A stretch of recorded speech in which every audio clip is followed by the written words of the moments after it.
TUSI HI itu ada 5. Yang pertama adalah bantuan hukum, yang kedua pengelolaan BKPN, berkas kasus piutang negara, yang ketiga bendahara penerima, yang keempat publikasi, dan yang terakhir adalah pengelolaan informasi.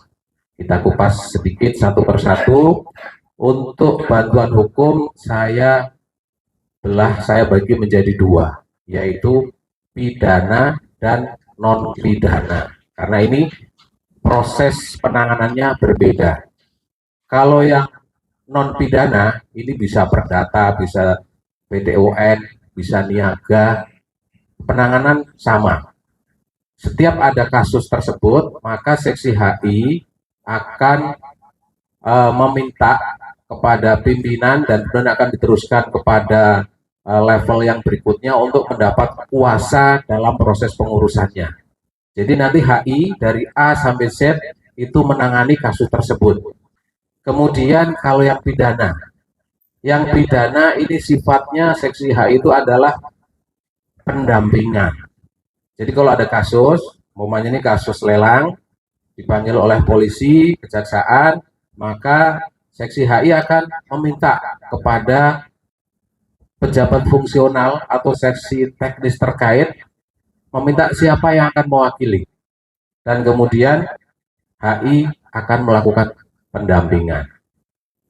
Jadi seperti itu penanganan antara pidana dan non pidana. Kemudian apa bedanya pidana dengan non pidana? Ini sederhananya seperti ini.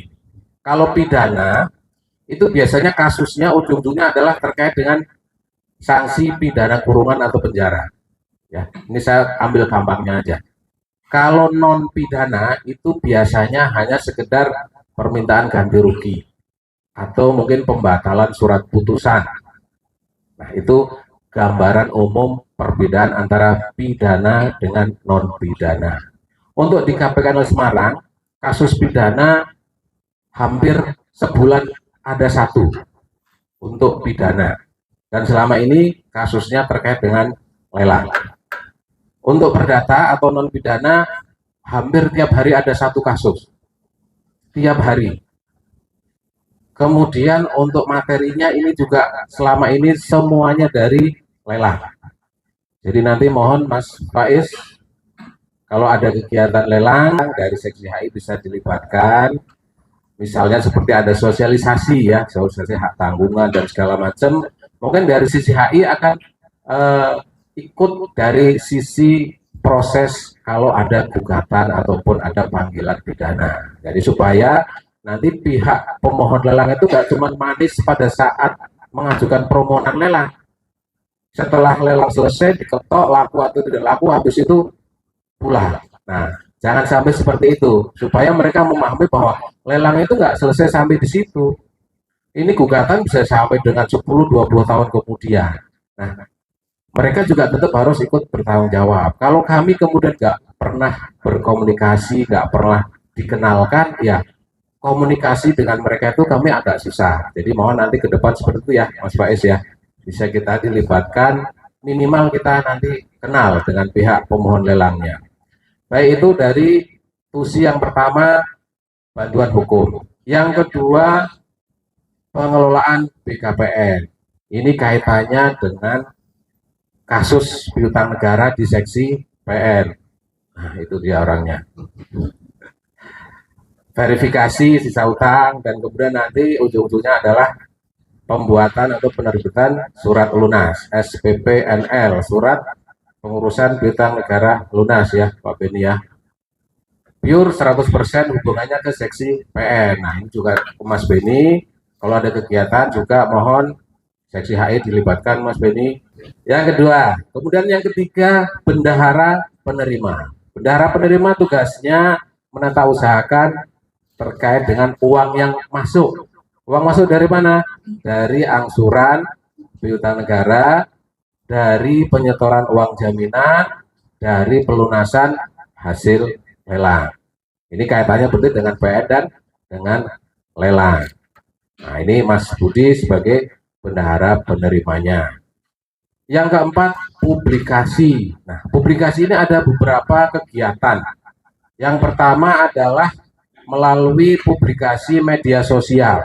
Ini ada targetnya. Ada target yang harian, ada pekanan, ada bulanan, triwulan, semester, dan tahunan. Publikasi melalui media sosial. Ada juga publikasi yang sifatnya edukasi. Ini juga ditarget. Setahun minimal ada 1 kali close to kampus atau school. Yang kedua, harus ada edukasi publik ke masyarakat. Jadi kalau ada yang bingung kok HI ngurusi mahasiswa, kaitannya dengan TUSI HI ada edukasi publik yang harus disampaikan ke kantor pusat. Tiap bulan sudah berapa yang diedukasi, itu ada targetnya. Jadi kita manfaatkan untuk kampus untuk sebagai lahan edukasi publik. Itu yang keempat ya. Dan yang terakhir adalah pengelolaan informasi yang ditangani oleh Mbak Kamsida. Berdasarkan Undang-Undang Nomor 14 Tahun 2008, setiap warga negara berhak untuk mendapatkan informasi dari badan publik atau dari kantor pemerintah. Dan ini kalau sampai tidak dilaksanakan ada sanksinya. Sanksinya adalah pimpinan unit bisa dipidana maksimal 1 tahun atau denda maksimal 5 juta. Nah, ini harus hati-hati, jangan sampai ada informasi, permintaan informasi yang kemudian tidak tertangani atau lewat waktu karena sanksinya seperti itu. Mungkin demikian penyegaran tugas dan fungsi dari seksi hukum dan informasi. Mudah-mudahan ini bisa menjadi tambahan wawasan kita bersama. Terima kasih. Assalamualaikum warahmatullahi wabarakatuh.